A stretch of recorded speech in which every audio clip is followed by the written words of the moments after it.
Shalom, Bapak, Ibu, dan Saudaraku yang dikasihi Tuhan. Apa kabarnya? Bisa dilewati bersama dengan Kristus. Amin. Hari ini kita sama-sama mau belajar kebenaran firman Tuhan dengan tema Domba-domba Kristus. Saudaraku yang dikasihi Tuhan, hari ini kita belajar tentang domba-domba Kristus, dan jika kita bicara tentang domba-domba, maka hal ini tentu tidak dapat dipisahkan dengan gembalanya. Jadi ketika kita bicara tentang domba-domba Kristus, maka kita pun bicara tentang hubungan kita sebagai domba dengan Kristus sebagai gembala kita. Hal ini penting sekali untuk kita pahami, supaya kita semua yang menjadi domba-domba Kristus ini dapat digembalakan dengan baik oleh Kristus dan kembali pulang ke kandang, pulang ke tempat dari mana kita berasal dengan selamat dan tidak menjadi tersesat yang kemudian digembalakan oleh dunia dan menjadi binasa. Hari ini kita membaca dengan teliti apa yang Yesus Kristus katakan, supaya kita mengerti apakah keadaan kita saat ini telah menjadi domba-domba Kristus atau menjadi domba-domba yang digembalakan oleh dunia.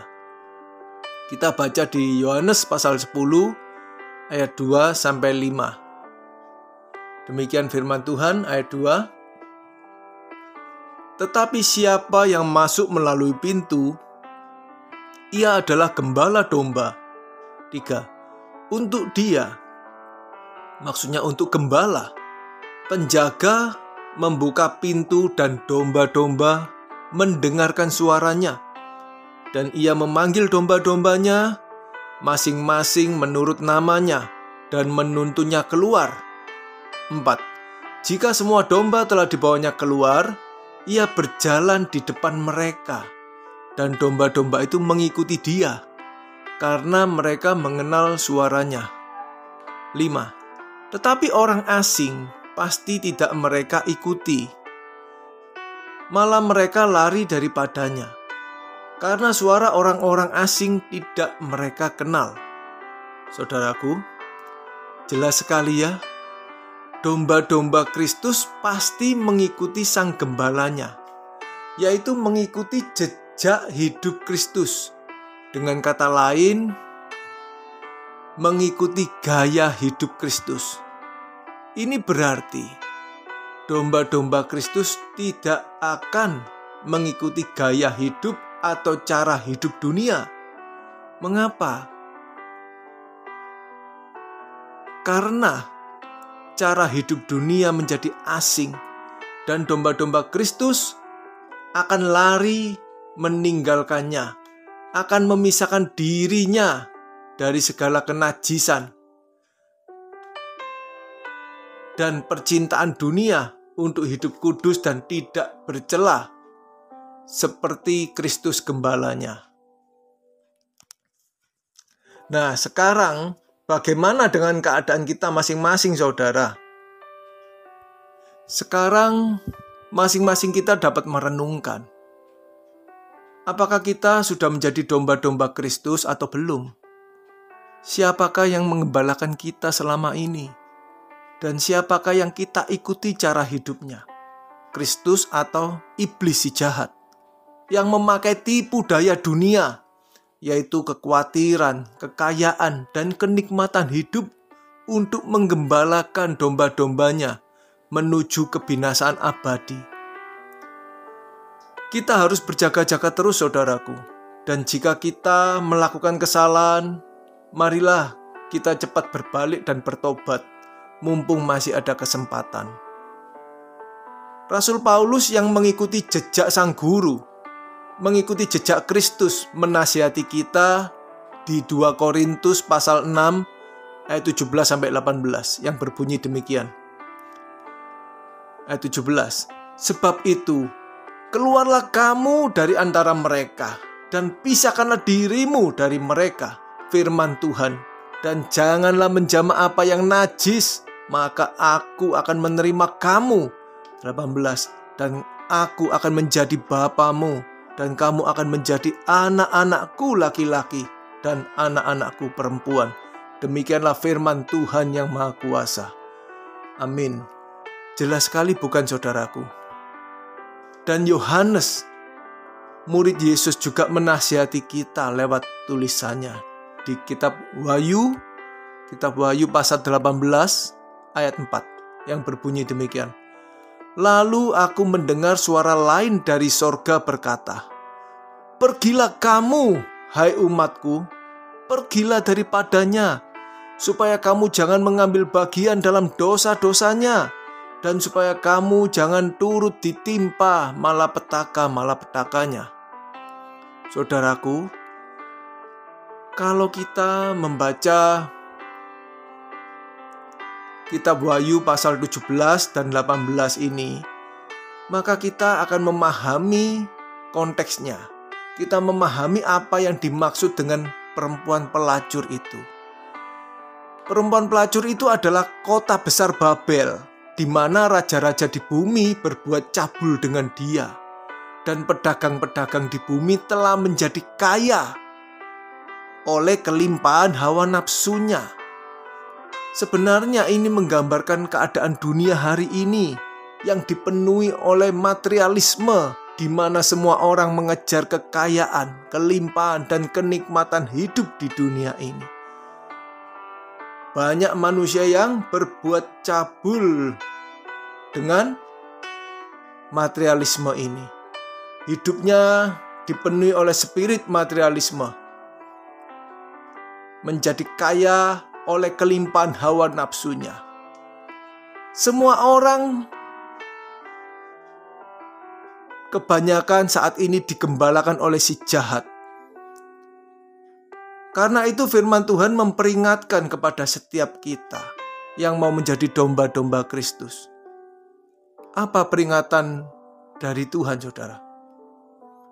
Pergilah kamu, hai umatku, pergilah daripadanya.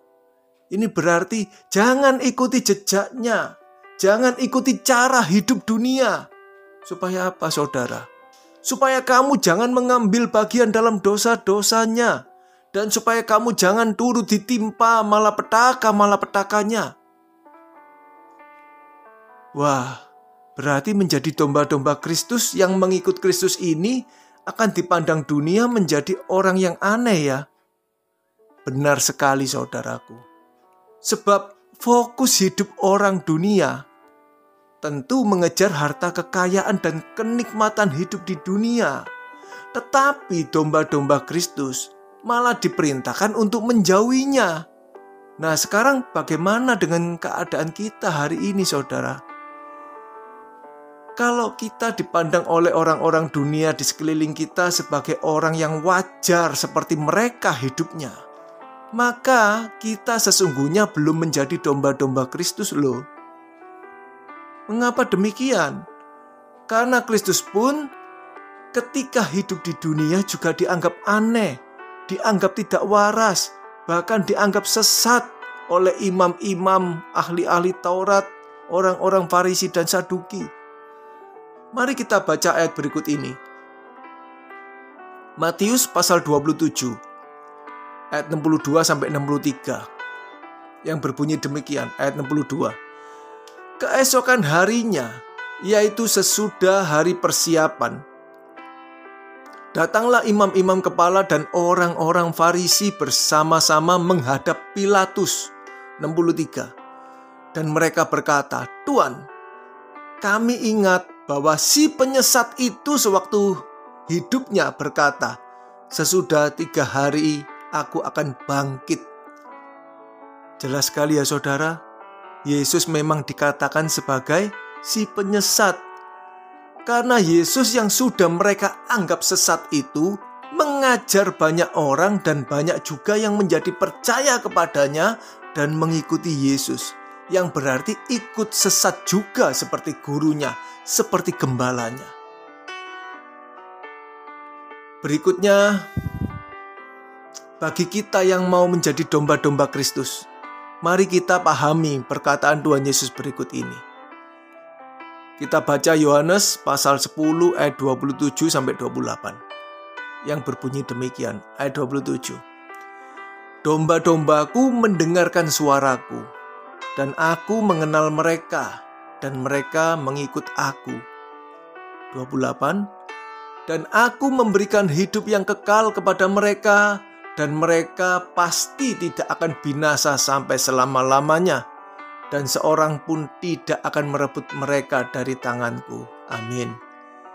Saudaraku, kita mau belajar ya, apa yang harus kita lakukan supaya kita ini menjadi domba-domba Kristus.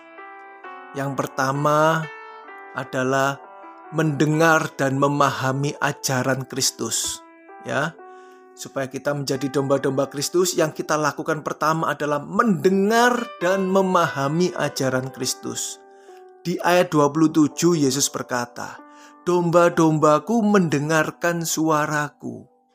Kata mendengarkan dari kata Yunani akuo, yang artinya memahami atau mengerti.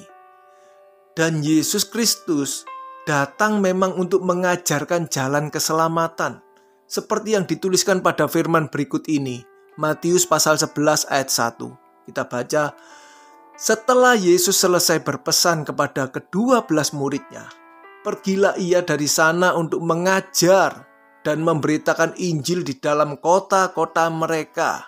Jelas sekali ya, bahwa Yesus ketika hidup di dunia, fokusnya mengajar dan memberitakan Injil, selain tentu penebusan. Karena itu, perkataan domba-dombaku mendengar suaraku bisa berarti domba-domba Kristus akan mengerti dan memahami ajaran Kristus untuk dilakukan, untuk diperagakan, serta diajarkan juga kepada orang-orang lainnya. Jadi, supaya kita menjadi domba-domba Kristus, maka kita harus mendengar suara Kristus. Artinya kita harus memahami ajarannya. Kemudian kita lakukan di dalam hidup kita, kita peragakan supaya kita ini bisa memberkati orang lain, menjadi berkat, mengajak orang untuk juga belajar dan berubah. Ya, jadi kalau kita sungguh-sungguh mau menjadi domba Kristus, maka kita harus serius untuk belajar, memahami ajaran Kristus dan hidup di dalam ajarannya, seperti juga yang diteladankan oleh Kristus, gembala kita. Ada amin saudaraku? Amin. Berikutnya, apa yang harus kita lakukan supaya kita menjadi domba-domba Kristus? Yang kedua,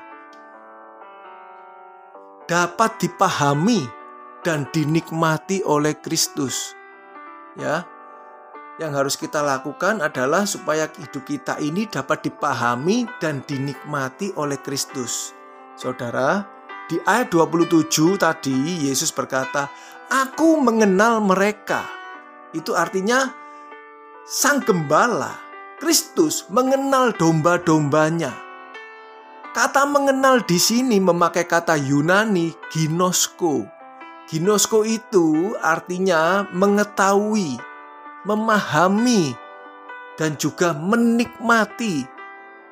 Jadi ketika Yesus berkata, aku mengenal mereka, ini berarti Yesus menunjukkan sebagai gembala, Yesus memperhatikan, Yesus mengetahui dan menikmati kehidupan domba-dombanya. Makanya pelayanan yang sebenarnya dalam kekristenan itu adalah setiap saat dan setiap hari, dalam setiap perkara, dalam segala hal di dalam hidup orang Kristen yang akan diperhatikan, dipahami dan dinikmati oleh Tuhan. Nah, bagaimana dengan hidup kita setiap hari, saudaraku? Apakah Tuhan dapat memahami dan menikmati hidup kita dalam segala hal? Baik dalam perkataan kita, perbuatan kita, bahkan sikap hati kita. Apakah lewat semua itu kita selalu menyenangkan hati Tuhan atau tidak? Jangan sampai di gereja kita aktif, bahkan ikut pelayanan mimbar, mengesankan kita sebagai orang saleh, orang yang kudus. Tetapi ketika di luar gereja, ketika kita di rumah atau di dalam komunitas pertemanan kita, terlihat karakter kita sesungguhnya ternyata buruk dan kita masih sewarna dengan dunia, sehingga hal itu tidak dapat dinikmati, bahkan mendukakan hati Tuhan, Gembala Agung kita. Marilah kita terus membenahi diri sebagai domba-domba Kristus, sehingga hidup kita dapat dimengerti dan dinikmati oleh Tuhan, Gembala kita, dan juga berkenan kepada Bapa. Amin. Yang terakhir, apa yang harus kita lakukan supaya menjadi domba-domba Kristus? Yang ketiga, mengikuti Sang Gembala. Domba-domba Kristus pasti akan mengikuti jejak Sang Gembala, supaya tidak tersesat dan dapat sampai tujuan dengan selamat. Mengikuti artinya menjalani seperti yang Kristus jalani ketika hidup di dunia ini, dengan melakukan kehendak Bapa dan taat sampai mati sehingga Bapa berkenan. Itulah sebabnya Yesus berkata di Yohanes pasal 14 ayat 6 yang berbunyi demikian. Kata Yesus kepadanya, "Akulah jalan dan kebenaran dan hidup. Tidak ada seorang pun yang datang kepada Bapa kalau tidak melalui aku." Saudaraku yang terkasih, kalau kita memahami bahwa kita ini berasal dari Allah, maka tentu kita akan rindu suatu saat kita dapat kembali berjumpa dengan Allah Bapa di kerajaannya.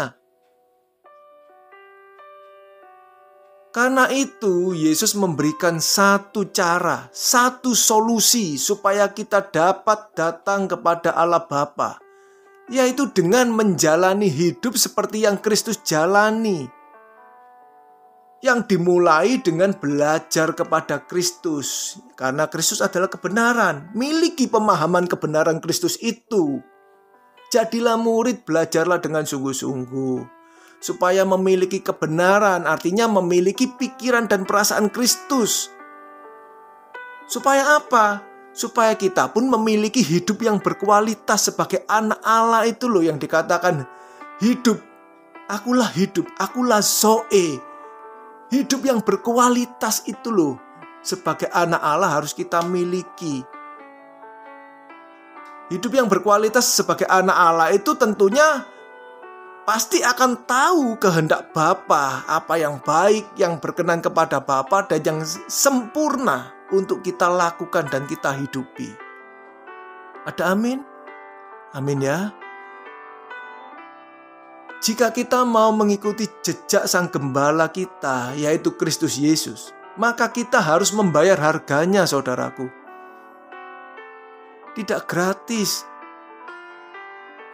tidak tiba-tiba, tidak otomatis kita sampai kepada Bapa. Kita harus sungguh-sungguh membayar harga untuk mengikuti jejak Sang Gembala kita. Dengan cara apa? Kita harus melepaskan segala milik kita. Artinya jangan sampai kita memiliki ikatan apapun. Kita harus mengosongkan diri.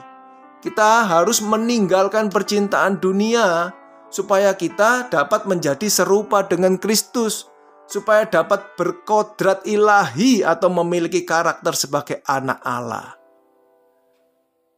Tetapi ini memang perjuangan yang sangat berat, di mana seperti yang Kristus telah katakan, barang siapa yang mau menyerahkan nyawanya karena aku, karena mengikuti jejakku, maka dia akan mendapatkannya di kekekalan. Mendapatkannya sampai di kekekalan.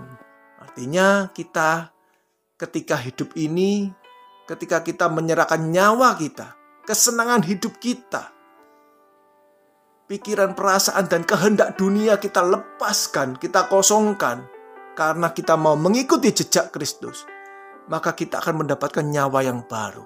kesenangan hidup yang baru sebagai anak Allah selama di dunia ini dan sampai di kekekalan. Inilah pintu yang sesak dan jalan yang sempit yang Kristus perintahkan kepada setiap kita untuk melaluinya.